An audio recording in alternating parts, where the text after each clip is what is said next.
Hey, you're listening to Rising into Mindful Motherhood. I'm your host, Dr. Katie Wood. I'm a barefoot mama bear, pharmacist, integrative fertility health coach, and lover of all things nature and animals. I'm on a mission to have intentional conversations about the good, the bad, and the ugly when it comes to fertility, pregnancy, postpartum, and beyond. My mindful guests and I will be talking about struggles, wins, natural wellness, and how we grow and transform as we enter motherhood. My background in healthcare has shown me how broken our medical system is. My own struggles to become pregnant has shown the lack of support for mamas to be, the lack of guidance for women to have a nourishing and vibrant pregnancy, the isolation, mom guilt, and all the things we hold after bringing baby earthside. I want this platform to be a place where women can feel connected, safe, and supported to share and hear their stories. A place to use our voice to discuss and advocate about what we need and deserve as mothers. So let's dive in, shall we? Hello and welcome to Rising into Mindful Motherhood. Today I'll be chatting with my friend Nina, and she's going to be sharing about her fertility journey, the healing journey really that she had to go on. She was told that she would have difficulties conceiving, and she was actually able to heal her body and conceive naturally, and it was a bit of a surprise at how quickly it happened. So I'm pretty excited to share the story with you today. So welcome, Nina. Thanks so much for being here. Thanks, Katie. I really am excited to be here. So thank you for having me. My name is Nina Dartnell. I am the owner of a company called Prescribed Success, a coaching and consulting firm. And I met Katie through some other pharmacists that I know and got to hear her speak at. And we've connected and we have so many alignments and stories. And so I'm excited to be on this podcast and just talking about my journey. It's multifaceted, so I'm sure you'll hear from us again on my journey into motherhood, which I'm so grateful that I've been able to become a mother. So that's first and foremost the most important thing. But yeah, I'd love to share my story. I think it's going to resonate with a lot of people who, as myself, I didn't realize kind of how toxic my body was. I had actually found that we were living in mold in 2017. And in 2016, had just a large fibroid removed called a myomectomy. And it was from now realizing going through the detox process that was just an estrogen filled, fibroid that grew and grew and grew because I was living in such toxic, environment. And so uncovering mold was the turnaround for me for my health, really. I had been suffering from all sorts of ailments, different things, extremely heavy periods. I mean, I can tell you I would bleed through pads in like less than an hour, tampons. It was terrible. And I thought to myself, this can't be normal. But, of course, you go to the traditional OBs and GYNs, and they tell you that some women just bleed heavily and, nothing else is coming up for you. But then when I had the fibroid and that was, definitely estrogen driven fibroid. So, but for me to really heal from all of that and heal from the mold caused so many other problems, histamine reactions. It's almost like your body was reacting to anything and everything. Allergy type symptoms. I had rashes all over my body. I could barely eat any food, but was gaining weight, fluid, just constant inflammation. And I searched and searched and searched for what could be causing all of this. We went through thyroid, we went to, all of the things that a normal doctor would test for, and everything came back fine, right? Blood work was fine. I had higher elevated C-reactive protein, but that wasn't anything that anybody was going to do anything about. I went to allergists, I went to, specialists and all sorts of doctors, and everybody said the same thing. Like there were so many different symptoms that nothing was all connected. So nobody, you would go to GYN for one thing and you'd go to, an allergist for another thing, and nobody was putting the dots together. But I started really keeping track. I actually had a diary this thick on every day. What was I doing? What did I eat? Where was I going? How did I feel that day? Took pictures and pictures and pictures. And I started realizing that when I traveled for work, that I was actually better. And so I said, it has to be something in my house. And that led me down a rabbit hole, needless to say, on, what could be triggering you in your house. And lo and behold, I was like popping up mold. Everything I kept reading was, could you have potential mold? And I'm like, no way, there's no way. How is that possible? But I invited an environmental engineer to come in, and he did some testing in my house, and it came back resoundingly high levels of Aspergillus penicillin. And he said, you have to find it. It's probably in your walls. And, we're not able to find that. And so that's what we did. We started looking at the different walls where water pipes, things would be coming down from. And I noticed a little speck, probably about a quarter size brown spot on the woodwork next to the master bedroom shower. And I said to my husband at the time, I said, can you please pull that off and just see if there's anything behind it? And I was away at a sales conference, a McKesson conference, and he called me and he said, don't come back here, go stay at your parents' house. When he pulled off the board, and I have pictures to show it, the amount of black mold that was behind that board. And so then came the remediation specialists, and they started pulling out the shower. And we had so much mold that filled the wall all the way down to the basement. And they said that it was just from a leak from behind the shower. The valve would leak when it was on.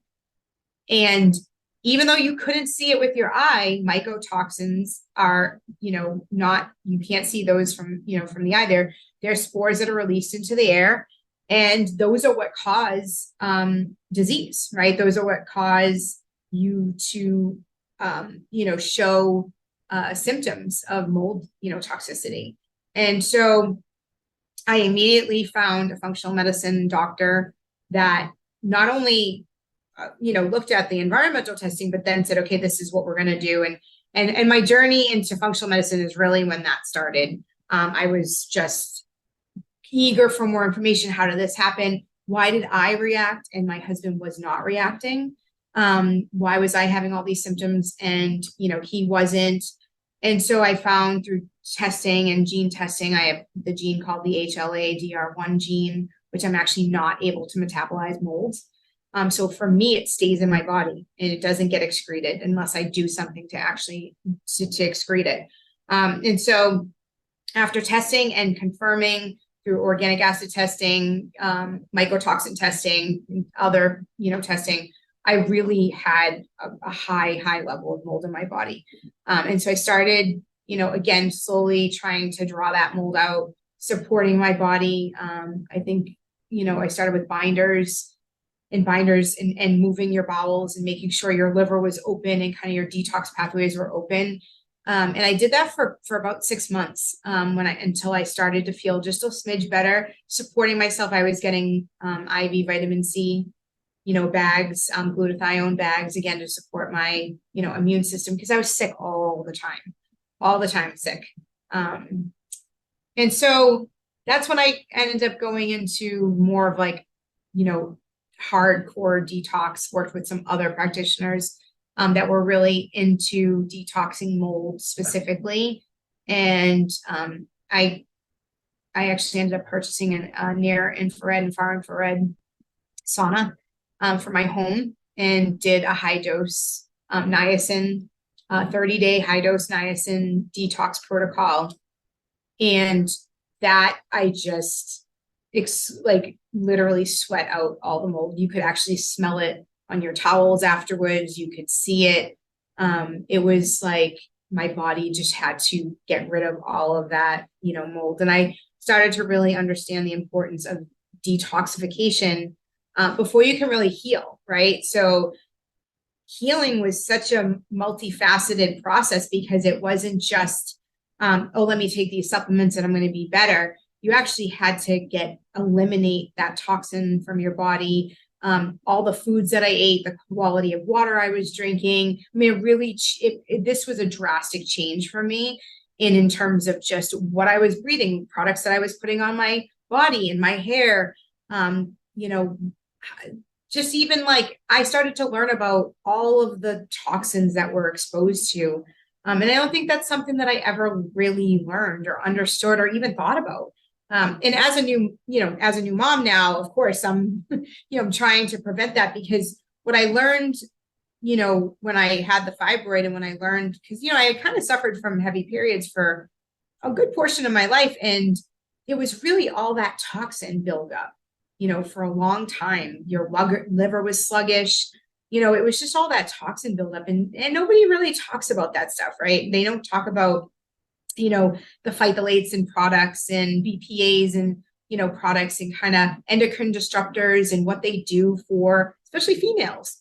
I think I've seen personally a tendency to puberty to be hitting a little earlier in children that I wouldn't think would have that. And it's because we've been exposed and generations have been exposed to these endocrine disruptors. So not to get off subject, but fast forward a 30-day detox. And then I worked specifically with a practitioner to balance my hormones. My goal was to get pregnant, and we had been trying to get pregnant from 2017, really. And so in May of 2019, I got my first positive pregnancy test, and I was absolutely elated, but I hadn't started really working on fertility or balancing hormones until the detoxing was done, gave my body a chance to just settle into what was going to be the norm for me, and quickly realized that my periods were off. They weren't every 28 days. I was still having lots of cramping. And so the goal was to then balance hormones, balance that estrogen. I used tests such as the Dutch hormone test, to really balance, another organic acid test to make sure that I didn't have any levels of mold that were significant enough for me. Even yeast and fungal, markers were important. And within 2 months of taking specific supplements, and I don't want to say the supplements here just because for everybody it's going to be different. I was estrogen dominant, so myo-inositol worked really well for me, but it may not work for, other women.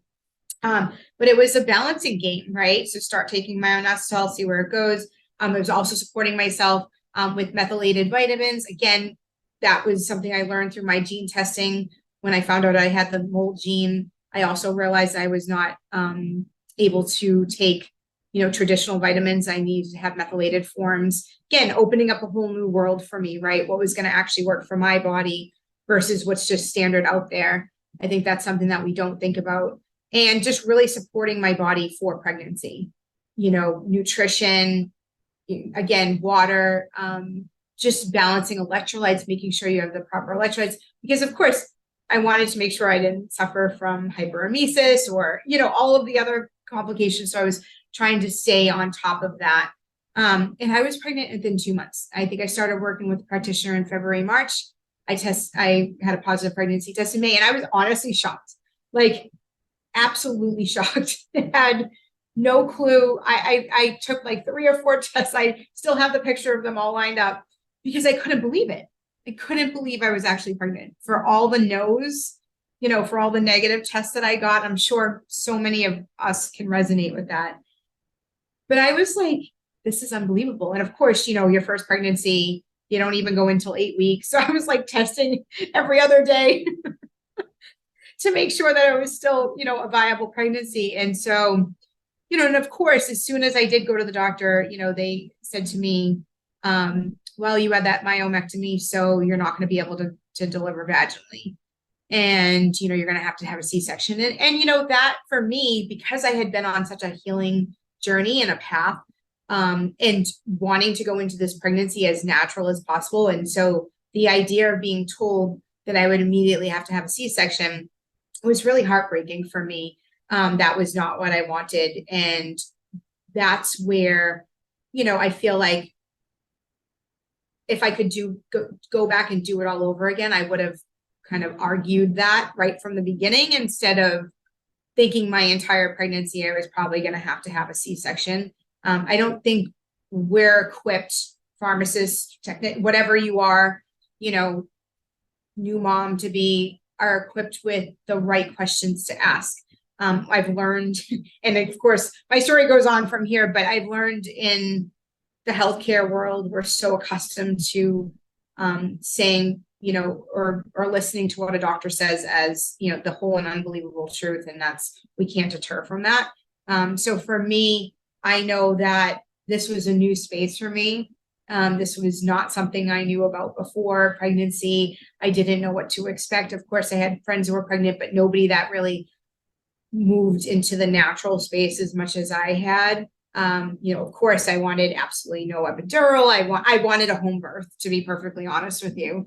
And unfortunately, that did not get to happen. But that was my dream, was to, have a natural birth and to make it as, as close to where I was that day, in my healing journey and in my natural, wellness journey that I could. That was something that was really, really important to me. But I think for, the purposes of this is knowing that, when one door closes, another can open, and really, asking yourself when you start your, fertility journey, what else can I do to support my body? What can I detox from? What's important for me? I think that's all things that I realized and learned, and not many of us come into trying to get pregnant with that mindset. We know of acupuncture, we know chiropractic work, we know, other modalities to help us, but truly balancing hormones and understanding what that means and supporting your body in a way so that it makes it really easy for a pregnancy to stay viable is really, really important. And so I think if I leave anybody with any sort of advice, is not to take no as an answer. I really was kind of told that I was going to have a really hard time getting pregnant, keeping a pregnancy due to all the scarring in my uterus from the fibroid. I had a relatively large fibroid that went through the uterine wall. That's typically abnormal. And so that was the fear that was put into, I might not get pregnant, or if I get pregnant, it won't stay viable. So I think, that was part of the journey for me. And I think I didn't get pregnant in the beginning because it probably could not have been viable. And so then that would have been losses for me. And that's even harder, to work through. So I do believe that there's a higher power in that. I really had to go through this healing journey, detox journey, to be able to get to a place where I was mentally well enough and physically well enough to get pregnant. And there's so many factors. I feel like the stars have to align, with that. To getting pregnant is not, is not easy, for a lot of people. And I think I can honestly say I definitely struggled with that for a while. But I now have a 3-year-old, and I did not have a healthy pregnancy, but that's for another time. So how did I do, Katie? Thank you so much for sharing that. I think that your story is really, really inspiring. And there's so many things I want to touch upon. And it really, going back to the very beginning of what you were saying, I love that you brought up this point that you were seeing all of these doctors, allergists, gynecologists, whoever else, and the dots were just not being connected. And thinking about my time in retail pharmacy, like, yes, people will have so many different doctors and they don't work together. Sometimes they even straight out refuse to work together and alongside each other. And it just goes to show how easily it is for things to be missed, because, as great as it is for us to have specialties, but then it's like, you're not connecting these dots. And another thing that I love that you did was that you did a diary, because, and I know for myself, because I was dealing with a bout of candida, a while back, like really actually taking the time to document, that's when you can see patterns. But I know it's so easy to not get into that habit. But had you not done that, you may never have realized that when you were away from your home, that's when you were feeling better. Yeah. And it was funny because I almost second guessed myself about that. Mm-hmm. I almost said like, that's not possible. I will tell you though, now that I've healed from mold and really, I have things in my house now that even if we did have more mold, they're mitigating that mycotoxin too. So air quality is super, super important for me, as is water quality and, things I put into my body. But I started to realize like became super, super sensitive to mold anywhere I went. So I remember going to Florida for a business conference and stayed in like a really wet, kind of moldy hotel room that was on the ground. And I was reacting and I'm like, oh my goodness. So it started to like make sense that I was reacting to these really moldy environments. And now jokingly, my family calls me the mold detecting, person, because I can walk into any home and I'm like, oh, you have a mold problem here. And it's so funny that I'm so now hypersensitive to that. So it's good and bad, let me tell you. Yeah. And I liked how you were talking about, really focusing on all of the things. So the water you drink, the products you use on your body, because at the end of the day, like you said, you have that gene that prevents you from either clearing the mold. Yeah. Then like, let's say you're slathering on this lotion on top of, whatever else that's an endocrine disruptor, like that's just building a toxic load, adding on to your liver, your gut health, and just all of the things. And if you don't have a good nutrition or lifestyle and your detox pathways aren't functioning properly and aren't opening up, like you just bring up such a good point in terms of, looking at all of these different facets that can affect our hormone health really at the end of the day. Yeah. Yeah. One of the biggest indicators of liver stagnation for me, not for everybody, I just rashes constantly in my wrists, on my neck, like just constant rashes. I have so many pictures. So I actually love this so much and I love to talk about it. And I love that I started something called the Wellness Exchange. It was a Facebook group that got shut down, but I had so many pictures up there about, what my body went through. When I even started to detox, rashes up and down my spine, just specific to the spine, because I learned that the spine has so much, I forget what it's called, but it allows the toxins to move through the spinal cord, so they don't stay in the spinal cord. And so, just having to go through all of that, all the rashes, all of the detoxification, what it did to your body, towels actually coming out like in ringlets of like red or yellow or black, just based on, and that's how I found out about the heavy metal, metal toxicity. So heavy metals. So I did hair testing, for heavy metals. And that was an indicator of the colors that were coming out on the towels, on white towels, were actually the indicators of the heavy metals that were being excreted from my body.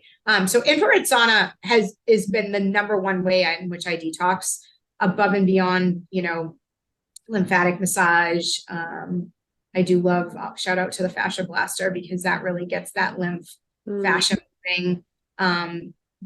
Dry brushing. I do a lot of dry brushing before I get into the sauna. And, I haven't been consistent with it today. And so I would start really slow, but that's what I had to do. 5-minute increments, to 10 minutes to 15, to work your way up to an hour in the sauna and sweating for an hour. That was the protocol. I used the niacin to help move those toxins to the surface so that you actually can sweat them out. That's how niacin works in this protocol. And I delivered that protocol to other people. I've actually helped them go through, a high dose niacin detox protocol. And I'd love to do this eventually full time, really helping people to detox, because I think it's so important. I think it's the first thing that you should do when you're dealing with disease, anything. I think it's super, super important to get a new baseline and really see where your health is at, so that you can make the right choices and you can see the right people to help you You know, and same thing when it comes to fertility and getting pregnant. I think everybody should do a detox, you know, not necessarily with the sauna, but really work on, you know, eliminating, you know, processed foods, eliminating things that aren't good for your body, opening up your detox pathways. I think that's more the important part, is making sure your bowels are moving. And, you know, there's so many ways in which to make sure you're properly detoxing without using a sauna. Mm-hmm.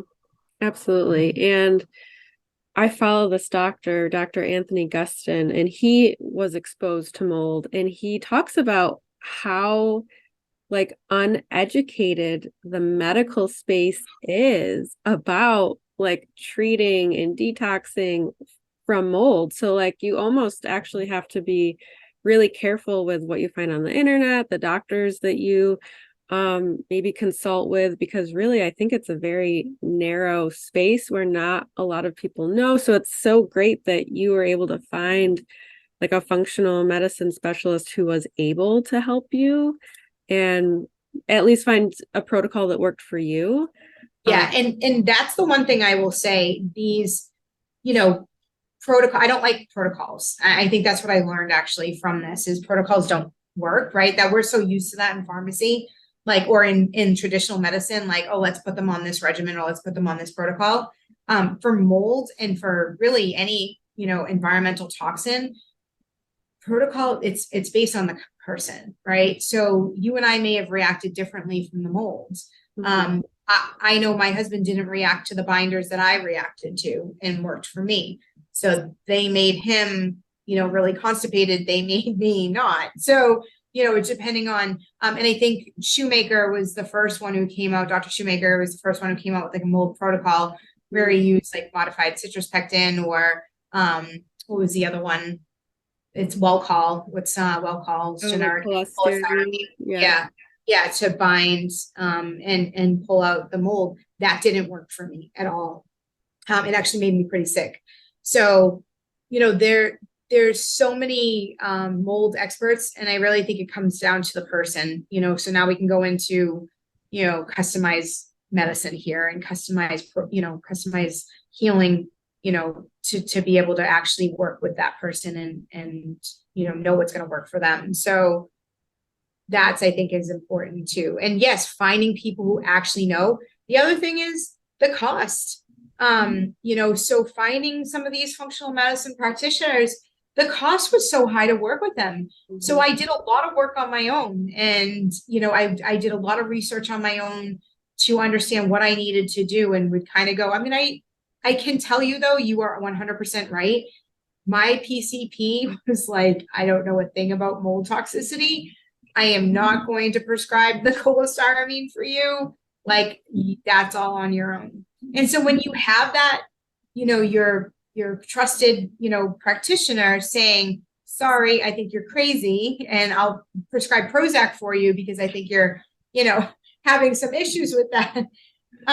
Nobody could really understand. So I will tell you, even today, when I tell people I had mold toxicity, they do not believe me. They do not, and there is no way for me to actually show them this is what my body looked like before, you know, and this is what my body looked like after.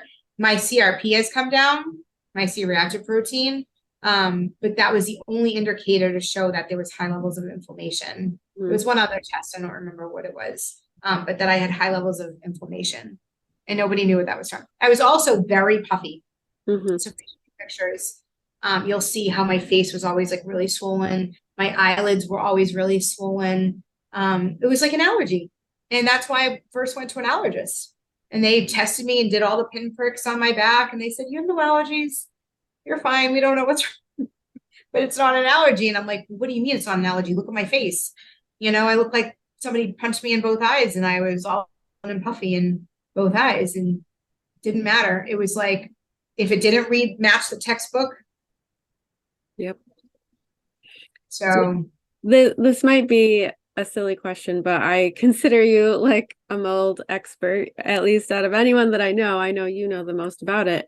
So if the water was dripping like in the wall, yeah, just by it doing that, and then that one little quarter size spot, is that where the spores were was it in your entire house, the spores? Yeah. So So what happened was, yep. So every time you turn the shower valve on, the water would drip. It was just a very slow drip. And then you turn it off. And I traveled, so I wasn't necessarily home every day.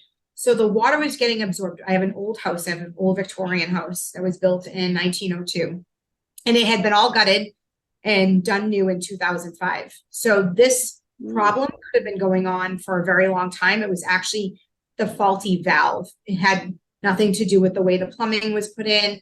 It was actually a fault of the valve, right? So the valve didn't turn off or it didn't stop the water from shunting back into the wall when the shower was on. So when it was off, it was completely closed off. But when it was on, it should have stopped the water from kind of spitting backwards. And that's how the contractor explained it to me. And so he said that slow drip was just being absorbed by, I had a wood beam that holds up my house. And I had just glue board and, plaster in the wall cavity. It was just being absorbed. So it was a constant wetness in a dark, moist area. And that's how mold grows. So when we took off the baseboard, the white, painted baseboard next to the shower, that was the only indication that I saw that there could be something going on, because a water spot will turn brown. And when they pulled that off, it was all black behind the wood.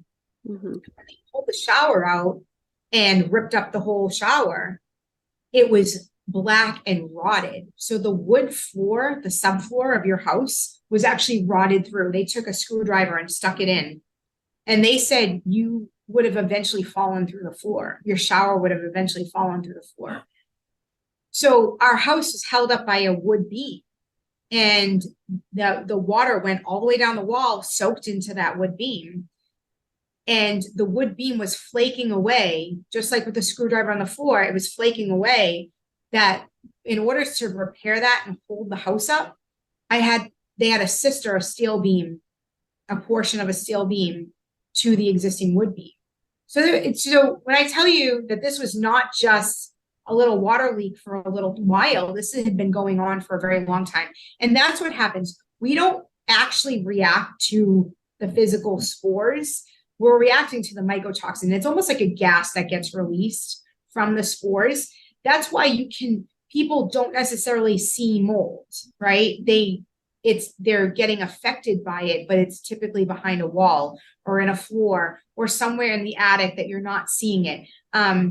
There's a architect, and then there was also a woman, May Dooley. She is an environmental engineer, and she's the one who I worked with, and she had me go out and do the samples in the house and test it for everything. And she was so educated, and she taught me so much about air quality, spores, where they live, how they live, the mycotoxin. I've learned, I don't like to call myself an expert ever, but I really do feel like I'm an expert when it comes to mold, because, and when I hear about symptoms from people, I always tell them, you should have your house tested.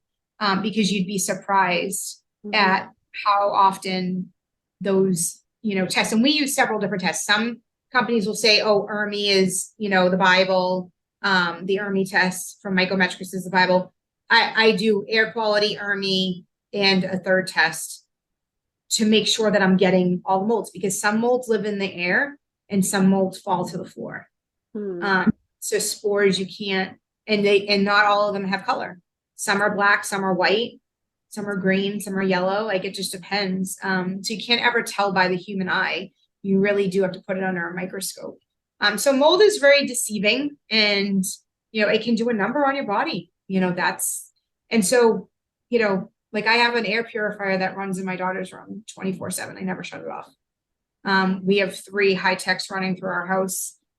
They get incorporated into the AC system, and so they are constantly mitigating mold if we ever came across it again, because you can never be too sure, because I react so much. So well, thank you so much for sharing your story. And like Nina had mentioned earlier, her journey is very multifaceted. So we will be having some other episodes to kind of follow this story.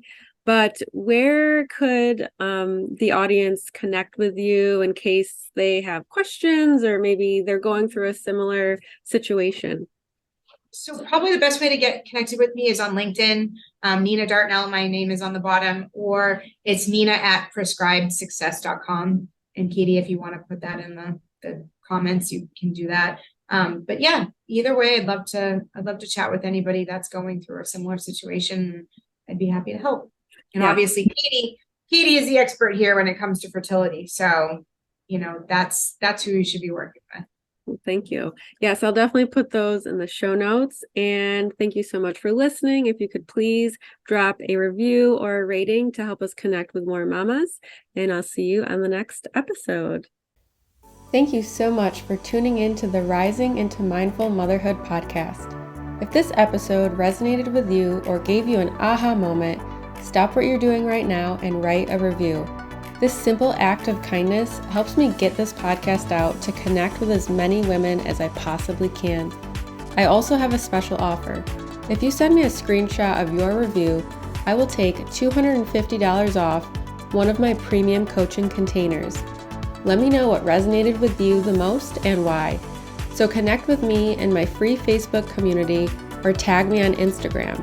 You'll find both listed below. Thanks again from the bottom of my heart for tuning in to this episode, and I'll see you next time.